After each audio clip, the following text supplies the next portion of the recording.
Hi, everyone, and welcome back to Prophetic Insights. I want to jump into Project 2025. I want to cover a few aspects of it, beginning with what is Project 2025, then some of the main policy points behind Project 2025, and then some of the most controversial, more controversial elements that we see. Then ultimately, what does it mean for us today, particularly from the aspect of prophecy? So, where does it all start, or what is Project? In a nutshell, Project 2025 is a mandate for leadership from a conservative frame of mind. Now, Project 2025 is not a Johnny come lately. In fact, the Heritage Foundation has published numerous mandates through the years. It was in the 1980s that President Ronald Reagan gave numerous copies to members of Congress, and he even stated that he would himself seek to defund the Department of Education or dismantle it. So, for all those who are in an uproar today and saying this is unprecedented, the reality is we should look at history and to understand that no, some of these things have been done before, not only with the Department of Education, but with various departments and so forth. As far as some of the policy points of Project 2025, those include creating a conservative policy, reshaping the executive branch and federal governance, and focusing on increasing presidential power and reducing agency independence. Now, during the first few weeks of President Trump's second term, he has done a number of things that have been outlined in Project 2025, so much so that it has caused concern and even uproars amongst numerous people as they're citing should not be done, or he doesn't have the authority or the power to be able to do this. When we understand how executive orders function and the purpose of them framed within the Constitution, it helps to put many of those things at rest while not necessarily saying that everything is good or should be done, but it helps to give us a perspective of what is happening and what isn't happening. So let's go back and take a quick civics lesson on executive orders, but also understanding the functions and the role of our government.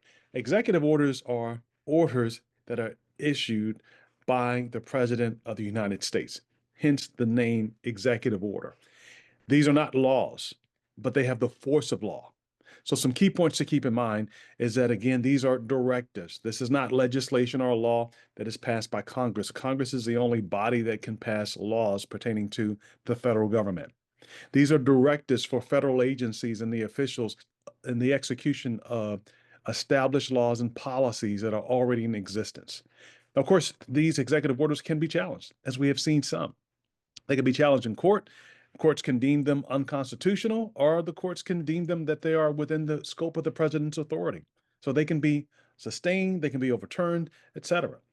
They can also be replaced by the next president. In the case of President Trump, he came in and he wrote or signed executive orders that changed various things that President Biden had implemented by executive order. And the next president that comes in, if they're a Democrat, then they will certainly change some of the things that were signed in by President Trump. So it goes across the board. And the last thing, of course, is they cannot enforce non-existent laws. So it cannot be a situation where the president creates a law, because that would be beyond the scope of the authority of the president. Now, when we consider that, it's important fundamentally to know then that executive orders are not, quote, unconstitutional. And it's also important to be able to see what role executive orders carry, what their limitations are as such.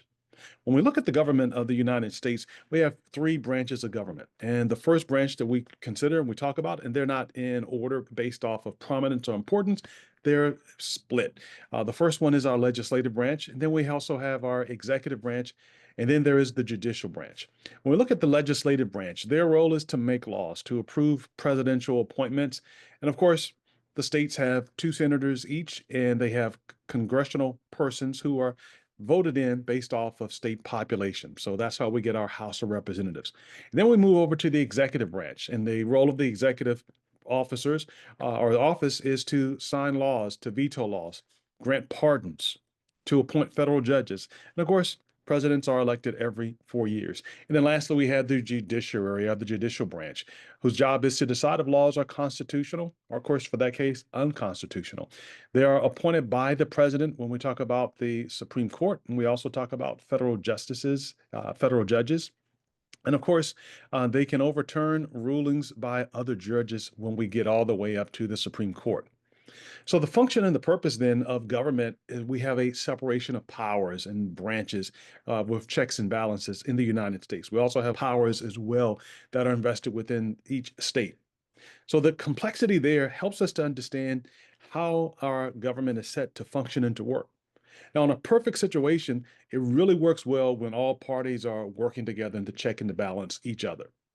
It was created by the founding fathers so that one power would not become authoritarian or would not go rogue, but they would have a system of being able to hold the other in check and balance so that no one power, no one branch wielded all the authority and the might. It was divided throughout. In fact, when we look at the commander in chief of the armed forces, it is not a military person, but rather it is a civilian, i.e., the president of the United States. Of course, these things are different when we consider how many other countries have been formulated. And of course, all of this is predicated upon everyone cooperating based on what has been agreed on through the tenets of the Constitution. So essentially, as we look at Project 2025, what it is asking for then is for the president to have executive power or executive orders to help to reshape some of the opinions and the thought processes in the federal government. So, and keep in mind that no matter what executive order is signed, it is not a law. It's not a new law. It is simply how it will be carried out and ordered or exacted within the areas that the federal government has oversight of. That's it. So if DEI is abandoned, that only pertains to the federal government. It does not impact private sectors. So let's look at some of the controversial elements that are listed therein. DEI is not suggesting that you put people who are inferior or incapable of doing a position or a job to be able to check a box. That is not what DEI is intended or designed to do. Essentially, what DEI is designed to do is to make sure that everyone has the opportunity to be considered for a said position or said job. It's not about meeting a certain mandate or getting a quota or making sure there's a certain number of people in office. That is not what the intent is. It's simply about trying to level the playing field so that everyone has an equal opportunity. And by having an equal opportunity, that does not mean lowering the bar so that it now becomes a situation where we are going from maybe an A down to a C to be able to allow more candidates in. Rather, it's an opportunity of being able to understand, are we evaluating each candidate fairly in our assessment or in our hiring practices? That's what it is intended and designed to do. Now, certainly there are other aspects that we don't have time to go into, but there is one that I definitely want to address, and that is the question of Sunday worship or Sunday sacredness, or in general, religious mandates for worship. Now, that takes a lot of attention, especially when you consider the context of prophecies like Revelation chapter 13 that talk about one day the United States leading out to cause men to be able to worship, to receive this mark of the beast. And so there are a number of videos that are propagating the passage then of a day of worship, i.e., Sunday, for Project 2025, based off of the conservative Christians who have written about it. This is the quote that they refer to. It's on page 589, and I want to share it to you in the context that it is typically shared. God ordained the Sabbath as a day of rest, and until very recently, the Judeo-Christian tradition sought to honor that mandate by moral and legal regulation of work on that day. And that, my friends, is what they will often share and end it and then state again that, look, they're trying to do this. This will be something that is going to be done. So watch out, prepare for it. It's coming. Now, to take it a step further, they then also will cite the next piece that they are trying to push in the mandate that Sunday be held as sacred, that Sunday will be a day of worship as a cornerstone to Project 2025. Now, I'm appalled at the fact that while many quote that, they don't read it in its entire context, nor do they direct the reader to look at it in its context. Now, before I share with you the context, I also will share with you the other piece that it then is a pinch to. When you consider Project 2025, it is a mandate for leadership. And the directive is that these are things that should take place in the first 180 days of being in office. So if we go back from January the 20th, and we know that January the 20th is the date that the Constitution enshrines that the president is to be sworn in office. In fact, not only the date, but also the hour. From January the 20th to 180 days forward, that carries us out to the date of July the 19th, 2025. So stop for a moment. Now we have a time period, and we're to believe what others are propagating or the proponents of Project 2025 in the context of it is a push for Sunday sacredness, then they've locked themselves in to say that this must happen by July the 19th, 2025. So I have some issues with that. Because number one, executive orders cannot make new laws. The Constitution, the First Amendment, guarantees or establishes the free exercise clause and also the establishment clause. So the free exercise clause is that everyone is free to practice or not to practice any religion according to the dictates of their conscience. The establishment clause makes it apparent that the government will not establish one religion over another, i.e., Congress is not going to make religion as a qualification or a test of office. Now, the framers of the Constitution, as they wrote, contrary to the opinion of some, many think that they would have a form of government that would be established and to mimic a theocracy. But when you study the lives of many of the founding fathers, the basis of what we get many of those right things in the Bill of Rights from was not from a push to be able to enshrine God in, but rather it was from a push to be able to have the alternative. Namely, as you look through, you'll find that there's no reference to God. You won't find reference to Jesus. You won't find reference to Christ. How so? Because many of the founding fathers believed in deism, or they were influenced by the Enlightenment, and they were establishing or experimenting in different religions, whereby to practice those things would typically be shunned based off of the prior history of America. When you looked at the establishment in the 1600s, early 1700s, by the influence of Quakers and Mennonites and Catholics in various areas, and others with the Church of England and Anglicans, etc., there was a lot of religious persecution. And so the whole purpose of the Bill of Rights was that they were establishing a sector so that it would not be religion would be carried out and would become a test whereby if you were not of the popular church or you were of a minority church, that you would be persecuted or the rights of religion would be prescribed. So we had that as a particular issue. And number two, we also have as another issue, then Jesus said that no man would know the day or the hour. He certainly talked about the signs that would be evident as this coming would draw near, but no man would know when that would be. So when we talk and we push forward, then the notion that this is going to happen, that this will happen, and people will cover themselves by not saying that I am saying it will happen, but they'll state things to the effect of, it would not surprise me if, or this might happen, and maybe the only thing will hold it back within will just be God, so that creates an out. But if we are stating that this is inevitably what will happen, then according to Matthew chapter 24, Jesus said in verse 15, that when you see the abomination that maketh desolation standeth in the holy place, then let him that readeth Daniel understand, and let him that is on the rooftop not come back into his house. Those who are in Judea flee to the mountains. That was a sign to be able to flee.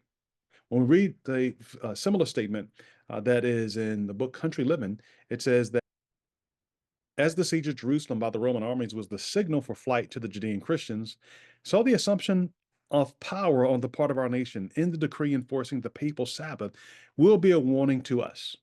It will then be time to leave the large cities, preparatory to leaving the smaller ones for retired homes and secluded places among the mountains. So those who would then promote July the 19th or July 20th, depending on if their dates are off, then the other part must also hold true too.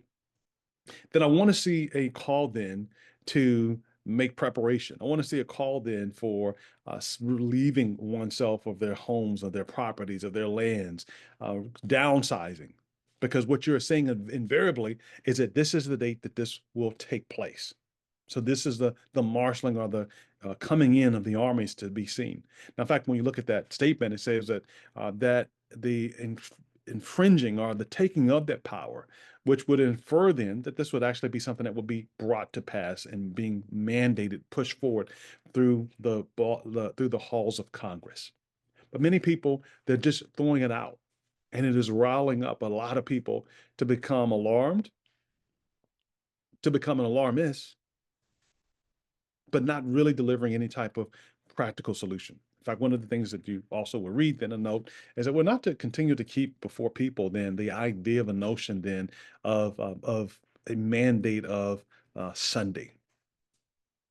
Jesus made it very clear there are going to be a lot of things that are going to transpire.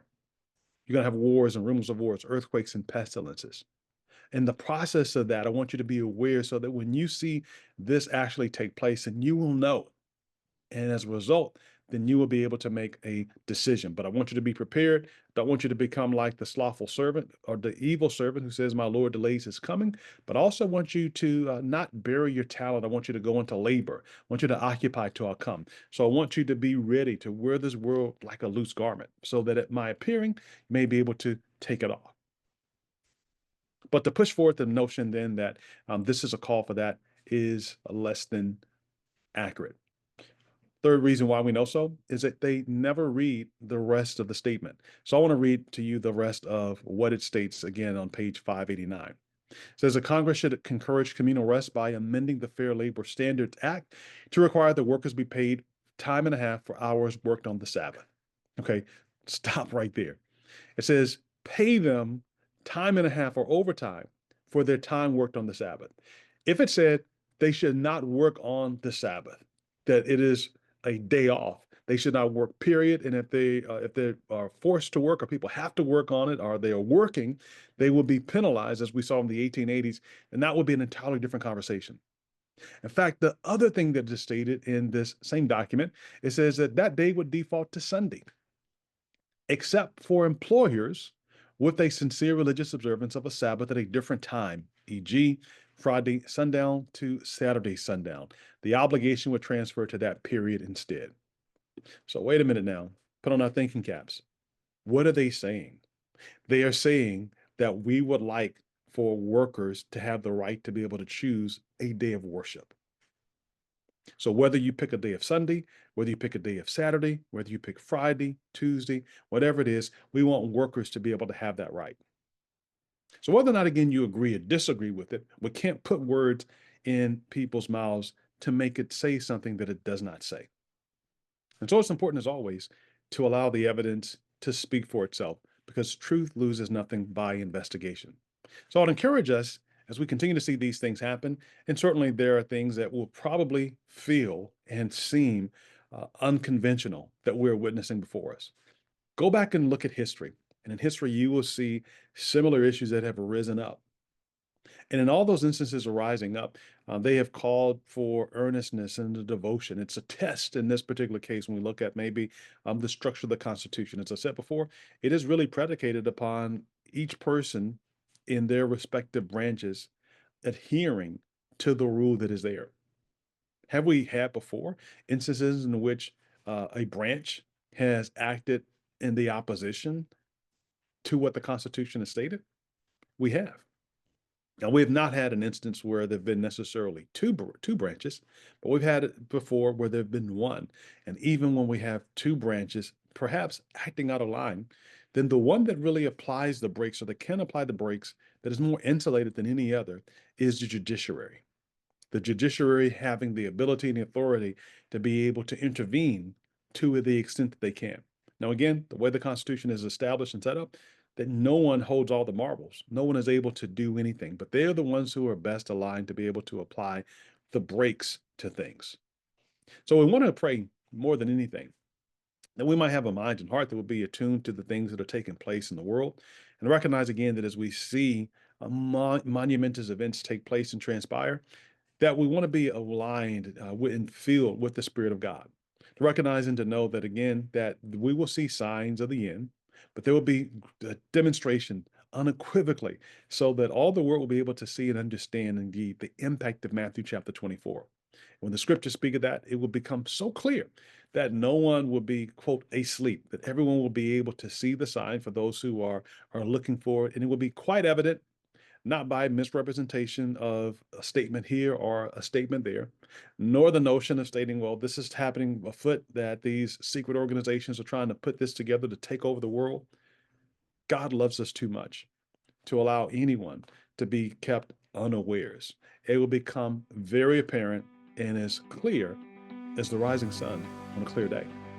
If you have any questions or comments, definitely would love to hear from you. So until the next time, may God bless and keep you. Have a wonderful day. Bye-bye.